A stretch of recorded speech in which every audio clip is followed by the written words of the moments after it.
Mais attendez, arrêtez tout, est-ce que vous avez vu la nouvelle campagne de recrutement des magasins Action ? Est-ce que c'est possible à un moment donné d'arrêter de faire la promotion d'un étendard religieux qui soumet les femmes et qui ne sert finalement qu'à les effacer de l'espace public ? Booster ta carrière ? Sérieusement, Action ? Je crois pas que l'émancipation des femmes passe par le port du voile.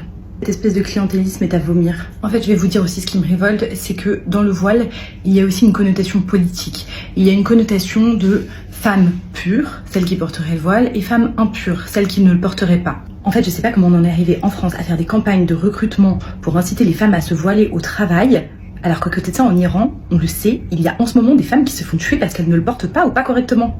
Est-ce que ce serait pas finalement cracher un petit peu à la gueule de ces femmes-là ? Mais en fait, au-delà de ça, c'est vraiment la banalisation du port du voile. Et oui, je suis désolée, je ne veux pas que ça soit banalisé. Le voile est simplement un outil d'oppression, que vous le vouliez ou non. Fâchez-vous comme vous voulez, je m'en fous. Que vous le vouliez ou non, j'ai pas envie qu'on pense que porter le voile c'est quelque chose d'anodin. J'ai pas envie que quand j'aille faire mes courses, probablement avec mes enfants plus tard, que mes petites filles voient des femmes voilées à la caisse et qu'elles se disent qu'en fait c'est tout à fait normal de se cacher les cheveux ou une partie du corps. Et en fait demain c'est quoi ? Demain on autorise le niqab, le voile intégral pour aller bosser, je sais pas.